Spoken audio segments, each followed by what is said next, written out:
Live in में रहने के बाद रश्मि और अंश को अब लगने लगा था कि वो सिर्फ एक दूसरे को झेल रहे हैं। अब उनके बीच पहले जैसा कुछ नहीं बचा।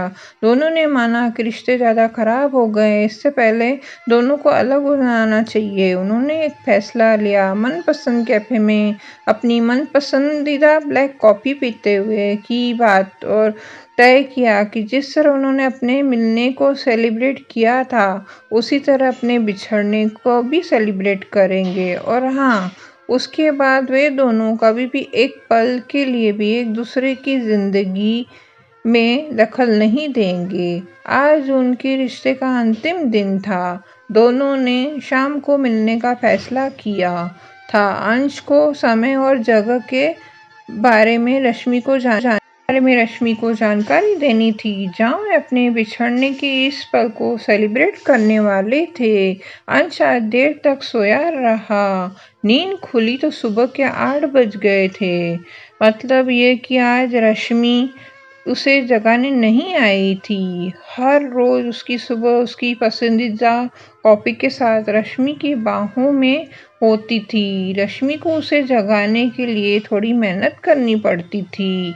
वो उसके सिर के पास बैठकर उसके बालों में उंगलियां घुमाती थी। उसके होठों पर अपने नरम होठ रख देती थी। होले से किस कर लेती थी और फिर गालों पर हल्की सी थपकी देती थी। धीरे धीरे अंश नींद की दुनिया से बाहर आता और खुद को सिकोड़ता हुआ उसकी बाहों में समा जाता। फिर रश्मि उसके हाथों में कॉफ़ी थमा देती थी। वो कॉफ़ी पीते हुए रश्मि को निहारने लगता और रश्मि अक्सर इस वक्त असहज हो जाती। हल्की अंगड़ाई लेकर वो नीचे उतरती। बदन टूट रहा था। ओ तो जाने से पहले मैडम ने कॉफ़ी तक नहीं पूछा। अंश ने खुद से हल्की अंगड़ाई लेकर वो नीचे उतरा। बदन टूट रहा था। लॉन तक गया। रश्मि की 2 बार आवाज़ लगाई। शायद रश्मि जा चुकी है, उसने खुद से कहा। फ्रेश होने के बाद अंश भी ऑफिस के लिए निकल गया। लंच टाइम में उसने रश्मि को फ़ोन किया और बताया कि वे दोनों शाम को हजरतगंज में मिलेंगे। कुछ देर बाद गुजरने के बाद वो मरीन ड्राइव चले जाएंगे जहाँ गपशप करेंगे। फिर लौटकर रूम पर केक काटेंगे और फिर रात 12 बजे एक दूसरे से हमेशा के लिए अलविदा कहेंगे। अंश ने मोबाइल पर ही ये शिकायत भी की कि उसने अंतिम दिन सुबह कॉफ़ी क्यों नहीं दी उसे, और मुआवजे के तौर पर रात में जाने से पहले रश्मि उसकी पसंदीदा कॉफ़ी अंतिम बार उसके लिए बनाएगी। ये भी तय कार्यक्रम में पूरा हक से अंश ने जोड़ दिया। रश्मि ने उसे बदमाश कहा और शाम को मिलते हैं बोलकर फ़ोन कट कर दिया। आज उसका दिल नहीं लग रहा था। रात की हसीन यादें दिल में थी। अंश का आज दिल ही नहीं लग रहा था। वह ऑफिस में 2 बार अपने बॉस की डांट खा चुका था। उसने रश्मि को फ़ोन पर इसकी जानकारी भी दी तो रश्मि तेज से हंस पड़ी। इतनी तेज कि उसके ऑफिस में भी उसे डांट पड़ गई। हुआ ये कि उस समय उसके बॉस सामने केबिन से निकल रहे थे। रश्मि ने कुछ देर बाद ये बात अंश को फ़ोन पर बताई तो अंश ने कहा, एक तो तुम अलग हो रहे हैं हम, और मेरी नौकरी भी लेकर मानूंगी अगर मैं दोबारा हंसा ना तो मेरी नौकरी भी गई। फिर दोनों ने हंस पड़े। अंश को लग रहा था कि सिर्फ उसका ही मन ऑफिस में नहीं लग रहा बल्कि उधर तो रश्मि का भी यही हाल था। दोनों के एक दूसरे से मोबाइल चैट शुरू हो कर दिया। आज अंश को रश्मि से बहुत कुछ पूछना था। वह चैट पर सवाल किए जा रही थी। रश्मि को तो मानो मौका ही नहीं मिल गया। उसने मैसेज डाला, अच्छा तो अलग होने के लिए इतने सारे सवाल, 2 साल में तो कुछ नहीं पूछा मुझसे। अंश ने जवाब भेजा, तुमने मौका ही कहाँ दिया। रश्मि ने मैसेज में चुटकी ली, हाथों में हाथ डाले, चांद को निहारते रहे। दोनों शाम को दोनों हैरतगंज में मिले। दूधिया रोशनी में खुले आसमान के नीचे एक दूजे की बाहों में बाहें डाले हुए लवलेन में घूमते रहे।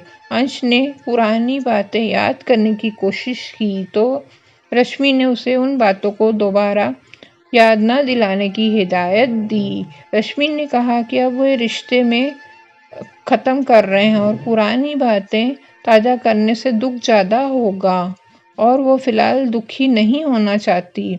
फिर दोनों ने मरीन ड्राइव पहुँचे और एक कोने में जा बैठे। आज पूर्णिमा की रात थी। आसमान में चाँद पूरा था।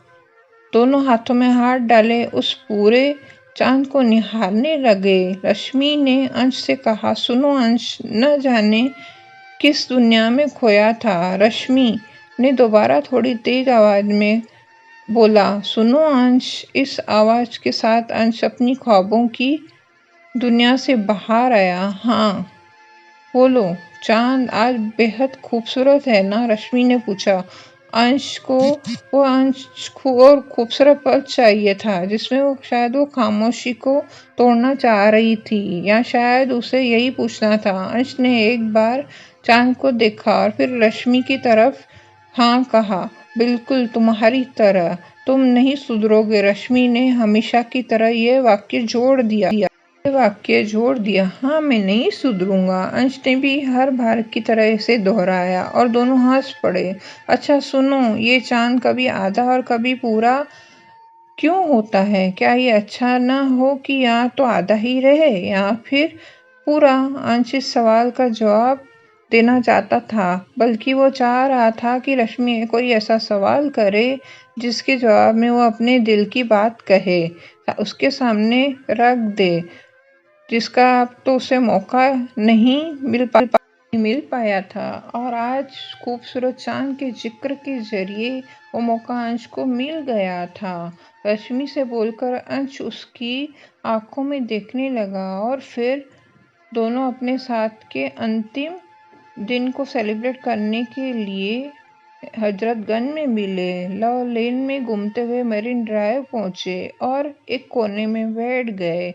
आज पूर्णिमा की रात थी। चाँद पूरा चमक रहा था। चाँद को निहारते हुए रश्मि ने वो सवाल कर दिया था जिसका जवाब शायद काफ़ी दिनों से अंश देना चाहता था। अंश ने रश्मि की आंखों में देखते हुए जवाब देना शुरू किया। रश्मि, तुम्हें याद है जब हम पहली बार मिले थे कितने खुश थे हम?